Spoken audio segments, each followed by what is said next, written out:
Hello students, आज की video में हम पढ़ेंगे इंटीग्रेटेड रेट इक्वेशन के बारे में।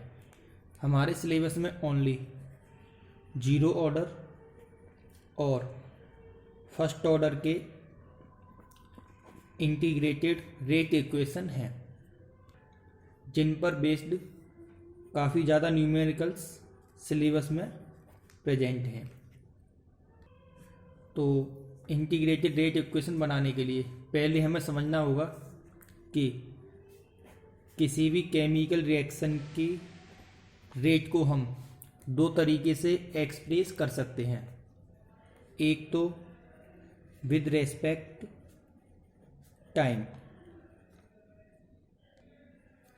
के रेस्पेक्ट में रेट को हम लिखते हैं rate is equal to minus delta r upon delta t. Product के लिए delta p upon delta t हो जाएगा। और रेट को लिखने का दूसरा तरीका होता है by rate law. Rate law से रेट को हम लिख सकते हैं रेट इज इक्वल टू के रिएक्टेंट की कॉन्सेंट्रेशन और इसके ऊपर इंडिपेंडेंट पावर। तो रेट लिखने के ये दो मेथड हम जानते हैं। दोनों को कंबाइन करके इंटीग्रेशन करने पर इंटीग्रेटेड रेट इक्वेशन आ जाएगा। तो सबसे पहले हम डिटरमाइन करेंगे फॉर जीरो ऑर्डर। क्या करना होगा, दोनों को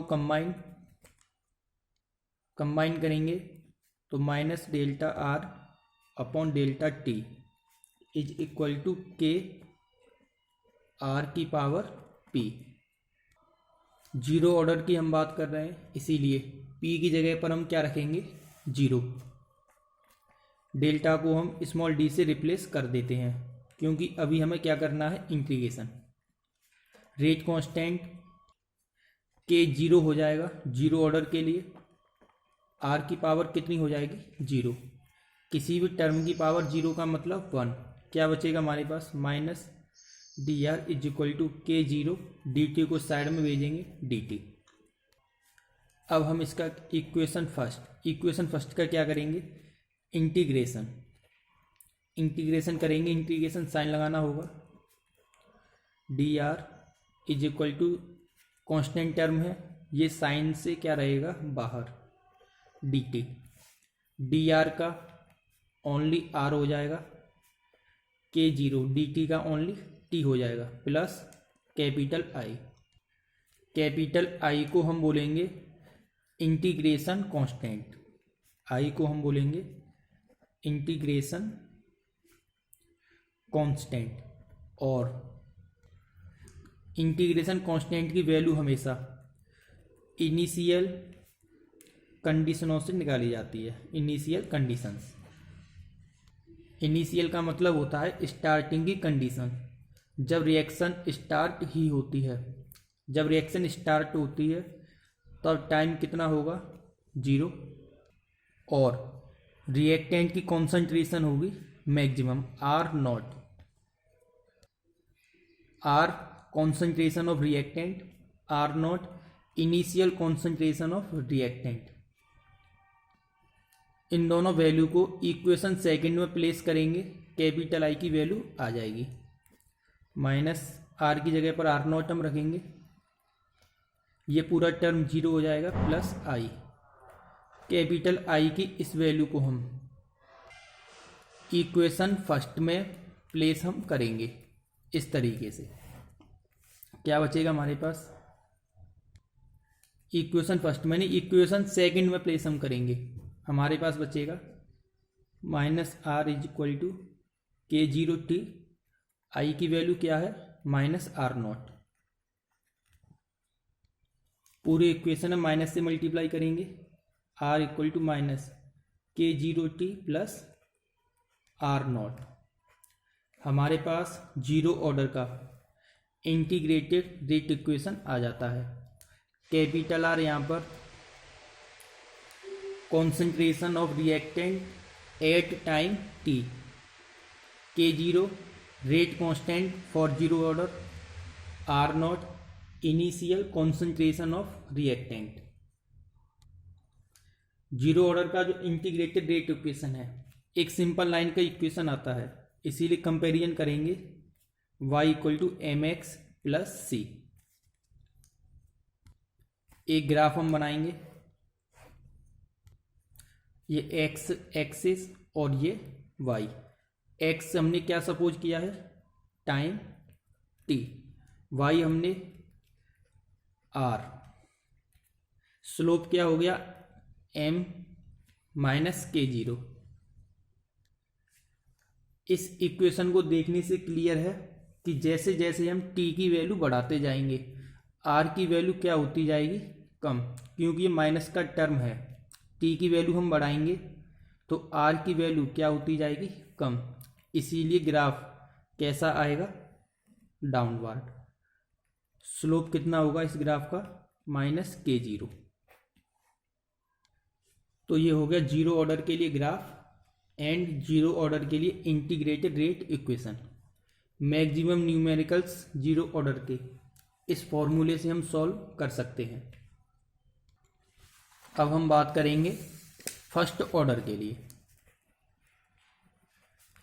हमें केवल थोड़ी सी चेंजिंग करनी होगी, दोनों को कंबाइन करेंगे। फर्स्ट ऑर्डर के लिए भी इस तरीके से आएगा, minus delta r upon delta t equal to k r की पावर पी। फर्स्ट ऑर्डर की हम बात करते हैं, इसीलिए पी की जगह पर पावर कितनी आएगी, 1। के को हम करेंगे के 1 का मतलब फर्स्ट ऑर्डर के लिए रेट कांस्टेंट। डेल्टा को किससे रिप्लेस कर देंगे, डी से, क्योंकि कैपिटल डेल्टा और स्मॉल डी दोनों ही डिफरेंस को शो करते हैं। आर की पावर हो जाएगी 1। इस आर को इस साइड में लेंगे, सिमिलर टर्म को एक साइड में रखते हैं, k1 dt। इसका क्या करेंगे, अब हम इंटीग्रेशन करेंगे। इंटीग्रेशन का sign d r upon r, ये कांस्टेंट है इसीलिए ये इंटीग्रेशन साइन से बाहर रहेगा, dt d r upon r log r. k1 dt का इंटीग्रेशन होगा only t plus i, equation first. i को हम बोलेंगे इंटीग्रेशन कांस्टेंट। i की वैल्यू हमेशा इनिशियल कंडीशन से डिटरमाइन की जाती है। इनिशियल कंडीशन का मतलब जब रिएक्शन स्टार्ट ही होती है तब टाइम कितना होगा, 0, रिएक्टेंट कितना होगा, मैक्सिमम r0। इन दोनों वैल्यूज को हम इक्वेशन फर्स्ट में प्लेस करेंगे कैपिटल I की वैल्यू निकालने के लिए।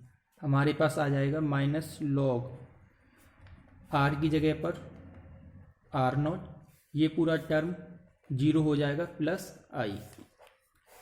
इस कैपिटल I की वैल्यू को हम इस इक्वेशन में प्लेस करेंगे, जिससे फर्स्ट ऑर्डर का इंटीग्रेटेड रेट इक्वेशन हमारे पास आ जाएगा।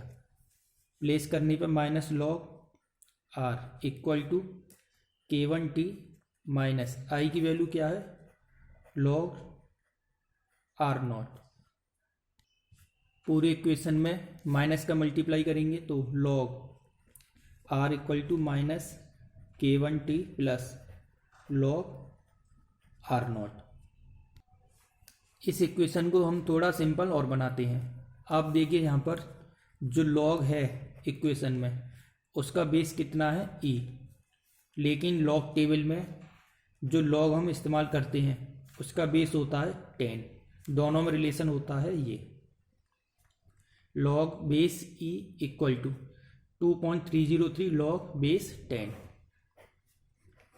तो बेस e को ख़त्म करके बेस 10 वाला लॉग हम यहाँ पर लाएंगे, तो इसकी जगह पर हमें ये रखना होगा 2.303 लॉग बेस 10 r। 10 को आप शो भी कर सकते हैं, नहीं भी शो कर सकते हैं, k1t प्लस 2.303 लॉग r0। पूरे इक्वेशन में अब हम 2.303 का डिवाइड हम करेंगे, तो log r equal to minus k1 2.303t plus log R naught. ये आ गया हमारे पास फर्स्ट ऑर्डर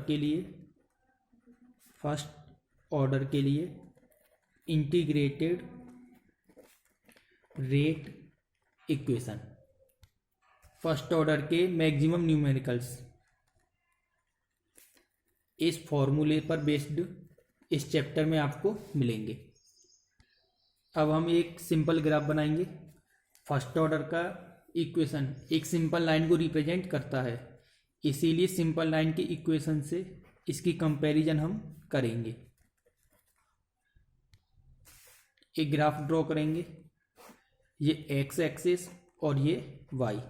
एक्स हमने क्या कंपेयर किया है, टी यानी कि टाइम। वाई हमने लॉग आर को सपोज किया है। इस इक्वेशन को देखकर क्लियर है, जैसे जैसे हम टी की वैल्यू बढ़ाते जाएंगे लॉग आर की वैल्यू कम होती जाएगी, क्योंकि ये पूरा नेगेटिव टर्म है। टी की वैल्यू हम बढ़ाएंगे, लॉग आर की वैल्यू क्या होगी, कम। इसीलिए सिंपल लाइन कैसी जाएगी, डाउनवर्ड। इस तरीके से टी की वैल्यू बढ़ाते जाएंगे, लॉग आर की वैल्यू कम होती जाएगी। और इस डाउनवर्ड सिंपल लाइन का स्लोप कितना होगा, कंपैरिजन करेंगे तो -k1/2.303। सी क्या होता है, इंटरसेप्ट कितना होगा, लॉग आर नॉट। इंटरसेप्ट की हमें इतनी ज़्यादा ज़रूरत नहीं पड़ती, लेकिन स्लोप की कुछ न्यूमेरिकल्स में हमें ज़रूरत पड़ सकती है। अब हम फर्स्ट ऑर्डर के इस फॉर्मूले को थोड़ा स्टैंडर्ड फॉर्म में लिख लेते हैं। इस टर्म को इस साइड में लाएंगे, k1/2.303t। इसे इस साइड में भेजेंगे, माइनस का हो जाएगा log R naught minus log R, log A minus log B, log A upon B. तो इधर बचेगा 2.303 into T is equal to log R naught upon R. इस साइड में रखेंगे केवल रेट कांस्टेंट k1 को, उस साइड में ट्रांसफ़र करेंगे 2.303 टी आ जाएगा अपॉन में log R naught upon R. तो ये हमने फर्स्ट ऑर्डर इक्वेशन को थोड़ा स्टैंडर्ड फॉर्म में लिख लिया है। इस चैप्टर का ये इम्पोर्टेंट फॉर्मूला है, इसे आप याद रखना। फर्स्ट ऑर्डर के जितने भी न्यूमेरिकल्स होंगे उन न्यूमेरिकल्स को हम इस फॉर्मूले से सॉल्व कर सकते हैं। और जीरो ऑर्डर के लिए मैंने आपको बता दिया था ये वाला फॉर्मूला। इस वाले फॉर्मूले को हम इस्तेमाल करेंगे किसके लिए, जीरो ऑर्डर के लिए। तो आपको ये जीरो ऑर्डर के लिए और ये फर्स्ट ऑर्डर दोनों आपको फॉर्मूले अच्छी तरीके से याद रखने हैं।